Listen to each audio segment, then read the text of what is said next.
اور انسان اس سلسلہ تخلیق کا نقطۂ عروج ہے، یعنی انسان اشرف المخلوقات اور مسجود ملائک بنا۔ اس انسان کی ایک زندگی تو وہ ہے جو وہ اس دنیا میں بسر کرتا ہے، اس دنیا میں پیدائش سے لے کر موت تک کا وقفہ، لیکن یہی اس کی کل زندگی نہیں ہے، بلکہ انسانی زندگی ایک نہایت طویل عمل ہے۔ بقول علامہ اقبال، تو اسے پیمانہ امروز و فردا سے نہ ناپ، جاوداں پہم دواں ہر دم جواں ہے زندگی۔ یہ دنیا کی زندگی تو در حقیقت اس کتاب زندگی کے صرف دیباچے کی حیثیت رکھتی ہے۔ اس کی اصل کتاب زندگی موت کے بعد کھلے گی۔ اس کی اخروی زندگی ہی اصل زندگی ہے، جو ابدی ہے، جو ہمیشہ کی زندگی ہے، جس میں دوام ہے، جیسے کہ قرآن مجید ارشاد فرماتا ہے وَإِنَّ الدَّارَ الْآخِرَةَ لَهِيَ الْحَيَوَانُ لَوْ كَانُوا يَعْلَمُونَ۔ اصل زندگی کا گھر تو دار آخرت ہے، کاش یہ لوگ جانتے۔ انسانی زندگی کے اس طویل سفر میں موت صرف ایک وقفہ ہے، موت ایک زندگی کا وقفہ ہے، یعنی آگے بڑھیں گے دم لے کر۔ اس طرح زندگانی دو حصوں میں تقسیم کی گئی۔ اس سے جو دنیاوی زندگی کا حصہ جداگانہ متشکل ہوا، اس کا مقصد ہے ابتلاء اور امتحان، جیسا کہ قرآن مجید میں ہے الذی خلق الموت والحیات لیبلوکم ایکم احسن عملا۔ اس نے موت اور حیات کا یہ سلسلہ اس لیے بنایا کہ تمہیں آزمائے کہ تم میں سے کون ہے اچھے عمل کرنے والا۔ اس کو بھی علامہ اقبال نے نہایت سادہ الفاظ میں ادا فرمایا، کلزم ہستی سے تو ابھرا ہے مانند احباب، اس ضیاء خانے میں تیرا امتحان ہے زندگی۔ اس زندگی کے بعد ایک موت آنے والی ہے، اس موت کے بعد حشر و نشر ہے، جزا و سزا کے فیصلوں کا ایک دن ہے، جسے قرآن مجید یوم الدین سے تعبیر فرماتا ہے۔ اس دن طے ہوگا کہ انسان اپنی حیات دنیاوی میں اپنی صحیح و جہد کے اعتبار سے ناکام رہا، اور اس کے بعد جیسا کہ ایک خطبہ نبوی میں الفاظ وارد ہوئے وَإِنَّهَا لَجَنَّةٌ أَبَدًا أَوْ لَنَارٌ أَبَدًا، اور وہ جنت ہے ہمیشہ کے لیے یا آگ ہے دائمی۔ پھر اس ابدی زندگی میں یا روحاں و ریحانہ اور جنت نعیم کے مزے ہیں، اور یا اللہ تعالیٰ کا عذاب شدید اور اس کی سخت سزا ہے۔ ان تمام امور کو ماننے کا نام ایمان بالآخر ہے۔ اگر غور کیا جائے تو ایمان باللہ اور ایمان بالآخرت یا ایمان بالمعاد، ان دونوں کے ربط سے اسلام کے تصور زندگی کا ایک خاکہ مکمل ہو جاتا ہے۔ اس کے بغیر انسان کا حال بے لنگر کے جہاز جیسا ہے، جس کی کوئی سمت متعین نہ ہو اور موجوں کے رحم و کرم پر ہو۔ سنی حقائق ہستی تو درمیان سے سنی، نہ ابتدا کی خبر ہے نہ انتہا معلوم، لیکن اللہ اور آخرت کا یہ علم انسان کی زندگی کی ابتدا اور انتہا کا تعین کرتا ہے۔ انہی دونوں کو سمو دیا گیا ہے۔ قرآن مجید کے ان حد درجہ جامع الفاظ میں ان للہ و انا الیہ راجعون، ہم اللہ ہی کے ہیں، اسی کے پاس سے آئے ہیں اور اسی کی طرف ہمیں لوٹ کر جانا ہے۔ اب یہاں ایک سوال فطری طور پر سامنے آتا ہے۔ امتحان لیا جاتا ہے کچھ سکھا کر، جانچا اور پرکھا جاتا ہے کچھ دے کر۔ یہ جو امتحان ہے جس سے انسان اس حیات دنیاوی میں دو چار ہے، سوال پیدا ہوتا ہے کہ آخر اس کی بنیاد کیا ہے، اس کی احساس کیا ہے، اس کی جانچ اور پرکھ کس اصول پر ہوگی۔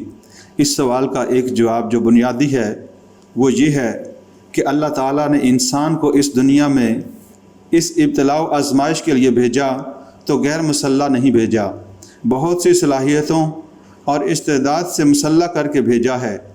بڑی پیاری آیت ہے سورۃ دہر کی، انا خلقنا الانسان من نطفۃ امشاج نبتلیہ فجعلناہ سمیعا بصیرا۔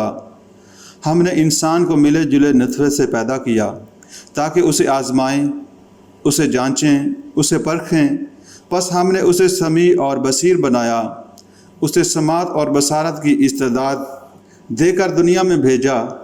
اس میں تعقل و فکر مزید برآں، اس میں تعقل و فکر کی صلاحیتیں رکھیں، اس میں نیکی اور بدی کی تمیز ودیت کی، جیسا کہ فرمایا گیا وَنَفْسٍ وَمَا سَوَّاهَا فَأَلْهَمَهَا فَجُورَهَا وَتَقْوَاهَا، اور قسم ہے نفس انسانی کی اور جو اسے بنایا اور سنوارا، اور اس کی نوک پلک درست کی اور اس میں نیکی اور بدی، خیر اور شر کا علم الہامی طور پر ودیت کر دیا۔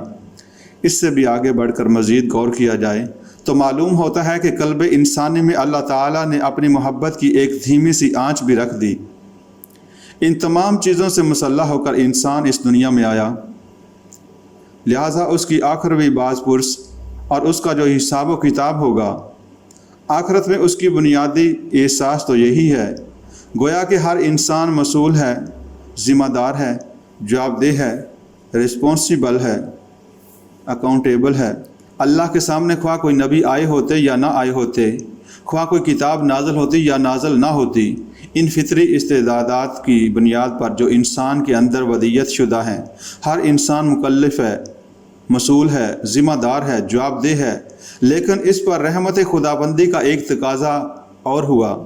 انسان کے اس امتحان میں مزید آسانی پیدا کرنے کے لیے اللہ نے انزال وحی، انزال کتب، بعثت انبیاء اور ارسال رسل کا سلسلہ جاری فرمایا، جو انسان کی اپنی بنیادی استعدادات کے لیے وہ سامان لے کر آئے جن سے ان کو جلا ہوا ذہول و غفلت کے پردے اٹھ جائیں، اگر آئینہ قلب پر کوئی زنگ آ گیا ہے تو دور ہو جائے۔ یہ گویا اللہ تعالیٰ کی طرف سے اس کی مزید رحمت ہے، مزید فضل و کرم ہے، گویا نبوت اس پہلو سے رحمت ہے، اور یہی وہ نقطہ ہے جو سمجھ لینا چاہیے کہ نبی اکرم صلی اللہ علیہ وآلہ وسلم کی ذات مبارکہ میں یہ رحمت بے پناہ وسعت پذیر ہو گئی۔ اس نے تمام جہانوں کا احاطہ کر لیا ہے۔ نبوت اصلاً رحمت ہے، لیکن محمد رسول اللہ صلی اللہ علیہ وآلہ وسلم رحمت للعالمین بنا کر بھیجے گئے۔ آپ صلی اللہ علیہ وآلہ وسلم کی رحمت تمام جہانوں پر محیط ہو گئی، لیکن اسی کا ایک دوسرا پہلو بھی سامنے رہے، وہ یہ کہ نبیوں کی آمد، رسولوں کی بعثت اور کتابوں کے نزول کے بعد اب محاسبہ اخروی کے لیے گویا کہ انسان پر اتمام حجت ہو گیا۔ انسان کے پاس اب کوئی عذر نہ رہا، کوئی بہانہ وہ پیش نہ کر سکے گا کہ پروردگار ہمیں معلوم نہ تھا کہ تو کیا چاہتا ہے، ہم نہیں جانتے تھے کہ تیری رضا کس میں ہے، ہمیں علم نہیں تھا کہ تو کن باتوں سے ناراض ہوتا ہے۔ یہ عذر اگر کسی درجہ میں قابل پذیرائی ہو سکتا تھا تو نبوت و رسالت کے بعد اب اس کا امکان قطعاً ختم ہو گیا۔ اس کو آپ قطع عذر سے تعبیر کریں یا اتمام حجت کا نام دیں۔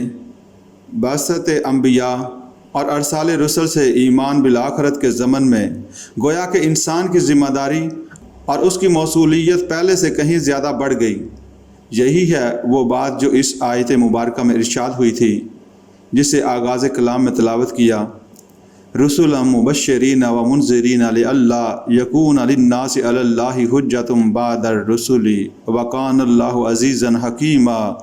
ہم نے اپنے ان رسولوں کو بھیجا بشارت دینے والے بنا کر اور خبردار کرنے والے بنا کر، اہل حق کے لیے، طالبین ہدایت کے لیے، صحیح راہ پر چلنے والوں کے لیے وہ مبشر ہیں، بشارت دینے والے کہ ان کے لیے جنت نعیم میں نہایت روشن مستقبل منتظر ہے، اور اہل زیغ کے لیے، کجروی اختیار کرنے والوں کے لیے، گمراہی کی روش اختیار کرنے والوں کے لیے وہ خبردار کر دینے والے، وارن کر دینے والے ہیں، تاکہ لوگوں کے پاس اللہ کے مقابل اللہ کے ہاں کوئی حجت باقی نہ رہ جائے، رسولوں کے بعد کوئی عذر پیش نہ کر سکیں، محاسبہ آخروی کے وقت کوئی بہانے نہ بنا سکیں۔ وقان اللہ عزیزا حکیما، اللہ زبردست ہے، وہ جس طرح چاہے حساب لے، اس کا اختیار مطلق ہے، کوئی اسے پوچھنے والا نہیں، لیکن وہ حکیم بھی ہے۔ اس نے اپنی اس باز پرس کے لیے ایک نہایت حکمت بھرا نظام تجویز فرمایا، اور یہی ہے وہ نظام جس کی اہم ترین کڑی ہے سلسلہ نبوت و رسالت۔